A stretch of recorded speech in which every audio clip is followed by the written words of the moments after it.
गणतंत्र दिवस के शुभ अवसर पर मेरे छोटे भाई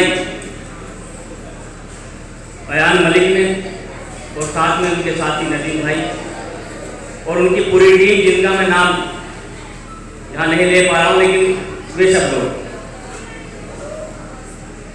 पूरी टीम ने मिलकर के आज जो ये कार्यक्रम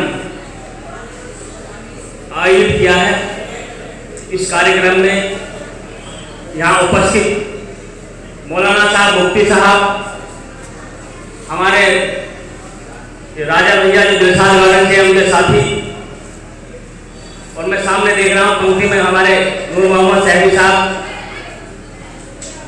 जो हमारे अच्छे एक लीडर रहे, बसपा से भी रहे, आम आदमी पार्टी में शायद क्षेत्र में इनका बड़ा योगदान है। और यहाँ उपस्थित मेरी माताएं, बहनें, जब वे युवा साथियों, वे प्यारे बच्चों, मैं आप सभी का आभार व्यक्त करता हूं और आप सबको इस 74वें गणतंत्र दिवस की बहुत बहुत बधाई देता हूं।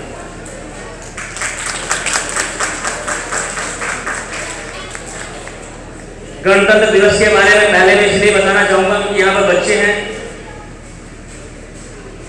सब पढ़ने वाले बच्चे भी हैं, और जिस उपलक्ष्य में कार्यक्रम है तो उस पर भी मैं थोड़ा सा फोकस ये डालता हूँ। वैसे तो आप सबको पता है कि गणतंत्र दिवस किस लिए मनाया जाता है, बताया ना बच्चों को किसे मनाया जाता है। बच्चों को जिनको पता है वो हाथ खड़ा करें, मैं बुला सकता हूं।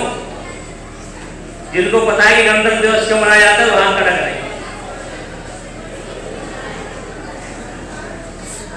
स्टेज से डर रहे हैं? अच्छा, नहीं पता?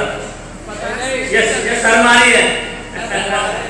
चलिए, गणतंत्र मुझे पता है कि आप सबको पता है कि आप सबको पढ़ाया जाता है। गणतंत्र दिवस जो हमारा भारत जब आजाद हुआ 15 अगस्त सन 1947 को हमारा भारतवर्ष आजाद हुआ। लेकिन जब देश आजाद होता है, जो उसकी आवाम होती है, जो उसके क्षेत्र बटे होते हैं, उन सबको चलाने के लिए एक संविधान, एक कानून की आवश्यकता होती है। तो उस संविधान को देश में बनाने के लिए थोड़ा वक्त लगता है। तो हमारी नवनियुक्त भारत सरकार ने एक कमेटी का गठन किया, जिसके अध्यक्ष बाबा भीमराव अम्बेडकर साहब को नियुक्त किया।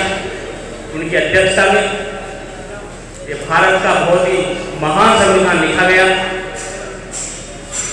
जिसको 26 जनवरी सन 1950 में लागू कर दिया गया। फिर हमारा भारतवर्ष एक गणतंत्र राज्य कहलाया। इसलिए 26 जनवरी को गणतंत्र के रूप में मनाते हैं, ये सबको पता है ना। और सबसे बड़ी बात यह है कि मुझे इस बात की खुशी है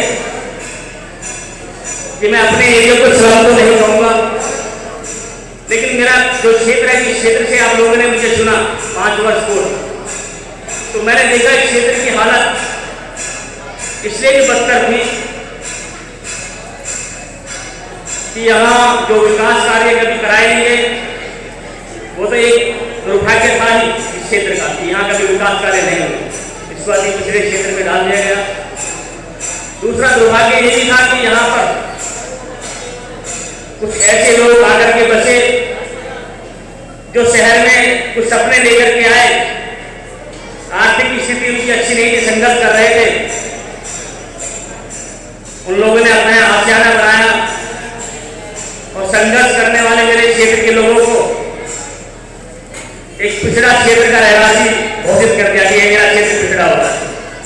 लेकिन जब आप लोगों ने मुझे मौका दिया तो मैंने देखा कि यहाँ हिंदू, मुस्लिम, सिख, ईसाई सब तरह की आबादी मिश्रित है।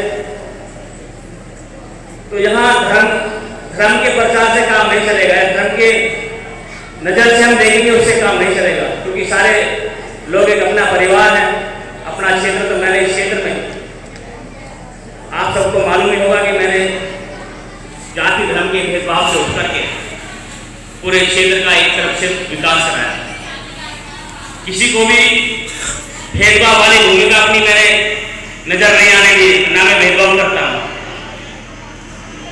क्षेत्र का विकास तो मैंने कर दिया, लेकिन इसी बस्ती में, इसी क्षेत्र में एक अयान मलिक नाम का एक ऐसा युवा उभरा जिससे मैं बहुत प्रभावित हुआ, क्योंकि मैंने विकास को दिया, अच्छी बात है, लेकिन महत्वपूर्ण विषय था इस पिछड़े हुए क्षेत्र में बच्चों की शिक्षा, बच्चों को शिक्षित कैसे बनाया जाए। क्योंकि मैं मान सकता है जब उस क्षेत्र के अंदर जो देश का भविष्य है या इस क्षेत्र का भविष्य, वो बच्चे शिक्षित होंगे, बाहर जाएंगे, इस क्षेत्र का नाम उनके साथ जुड़ा होगा, तो जिस भी संस्थान में जाएंगे, जिस भी क्षेत्र में जाएंगे, तो नाम रोशन माँ बाप का तो होगा ही, लेकिन साथ में क्षेत्र का नाम रोशन भी होगा। मैं जब सीट पर था, अभी मेरा कार्यकाल वैसे पूरा हुआ है, लेकिन मैंने ये देखा कि मैंने समस्याएं फेस की। इस पूरे क्षेत्र में लाखों की आबादी है।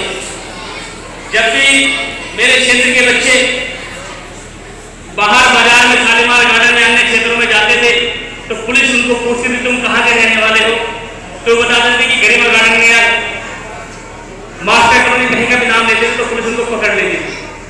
मेरे पास फोन आता था कि हमें पकड़ लिया, तो मैं जब पुलिस वालों को फोन करता था, दरोगा को फोन करता था, तो कहता था कि आपके क्षेत्र के बच्चे यहाँ पर चैन छीनने आया। मैं खुलेआम उनको इस बात के लिए बोलता था कि मेरे क्षेत्र के बच्चे मतलब यहाँ पर आपकी छीना जब्ती करते हैं, मतलब क्या मेरे क्षेत्र के बच्चे इसी नाम से जाने जाएंगे कि छीना जब्ती करते हैं। तो मैं उनका बहुत कड़ा विरोध करता था। मुझे अच्छा नहीं लगता था कि मेरा क्षेत्र इस नाम से जाना जाए। मेरे मन में कहीं ना कहीं उठा थी कि मेरे क्षेत्र के बच्चों का इस तरीके का अगर नाम होगा तो मेरा क्षेत्र बदनाम हो जाएगा, मेरे क्षेत्र के बच्चे बदनाम हो जाएंगे। शालीमार गार्डन में जाना क्या गुनाह है या गरिमा गार्डन में रहना क्या गुनाह है? तो ये मेरे मन में उठा थी, लेकिन कोई ऐसा मंच मुझे मिल नहीं पा रहा था कि मैं एक साथ उसको बोल सकूं कि शिक्षा कितनी जरूरी है। शिक्षा ही तो हमारे संस्कार को साबित करते हैं, शिक्षा ही तो हमारे पहचान बनती है, शिक्षा ही तो हमारे माँ बाप का नाम रोशन करती है। तो वो मंच मुझे तैयार करके दिया अयान मलिक ने। मैं 2-3 साल पहले अयान मलिक के संपर्क में आया, तो मुझे बताया कि मैं यहाँ पर एक इंस्टीट्यूट चलाता। मैंने सोचा कि जैसे आप इंस्टीट्यूट चलते हैं वैसे ही होंगे, और शिक्षा के क्षेत्र में आप जानते हैं कि ट्यूशन तो बड़े महंगे होते हैं और ऐसे तो बहुत लोग चलाते हैं। लेकिन मैं जब पहली बार अयान मलिक के इंस्टीट्यूट पर गया तो मैंने वहाँ देखा, सचमुच बड़ा अद्भुत था। छोटी छोटी बच्चियां और बच्चे, और वो भी उस क्षेत्र के जिस क्षेत्र को स्लम और पिछड़ा घोषित किया हुआ था, उस क्षेत्र के बच्चे वहाँ पर इंग्लिश में बातें कर रहे हैं। मैं बड़ा हैरान था कि जो अच्छे पोस्ट एरिया के बच्चे जो मैरिज स्कूलों में पढ़ते हैं, इंग्लिश स्कूलों में पढ़ते हैं, मैं मानता हूँ कि लाखों रुपयों की पढ़ाई में खर्च होता है, शायद वे भी इतना अच्छी स्पीकिंग इंग्लिश स्पीच न कर पाए जितना अयान मलिक के यहाँ पढ़ने वाले बच्चे स्पीच कर रहे थे। मेरा सीना फख्र से फूल गया कि वास्तव में इस लड़के ने यहाँ पर एक ऐसी मुहिम छेड़ दी जो मेरे विकास कार्यों से कहीं ऊपर थी। मैं अयान मलिक तुम्हारी टीम को बहुत बहुत बधाई देता हूँ कि शिक्षा के क्षेत्र में बढ़ चढ़ कर अपने ऐसे ही कार्य करते रहना। मेरी कहीं भी आवश्यकता होगी मैं हर वक्त तुम्हें खड़ा मिलूंगा। और मेरा एक छोटा सा संदेश, नहीं मैं अपना विषय जरूर रखूंगा, मैं फ्लैग होस्टिंग से पहले इतना विषय है जो मैं कहना चाहता था वो मैं रख करके जाऊंगा नदीम भाई। मेरा संदेश ये है आप सबके लिए कि यहाँ समाज में बेटियों को बेटों से कम समझाया जाता है। ये समझते हैं कि बेटा ही हमारा नाम रोशन करेगा, बेटा ही हमारे कुल का एक चिराग है। मेरा संदेश है कि मैंने देखा इस अपने कार्यकाल के दौरान ऐसी बहुत सी बच्चियां जो शादी होकर के अपने ससुराल जाती हैं, उनके माँ बाप उसके दहेज में लाखों रुपया खर्च करते हैं, सामान इकट्ठा अपना दिल निकाल करके दे देते हैं, लेकिन कुछ समय के बाद पता चलता है कि ससुराल वालों ने दहेज भी रख लिया और लड़कियों को भी घर से बाहर निकाल दिया। ये मैं प्रैक्टिकल बता रहा हूँ, आपको एक जैन समस्या है। तो ऐसे बहुत सारे केस मेरे सामने आए तो मुझे दुख हुआ। मैंने सोचा कि चलो अब जो हुआ है उसको तो बदल नहीं सकते, लेकिन जो आने वाली पीढ़ी है हम उसमें जरूर बदलाव ला सकते हैं।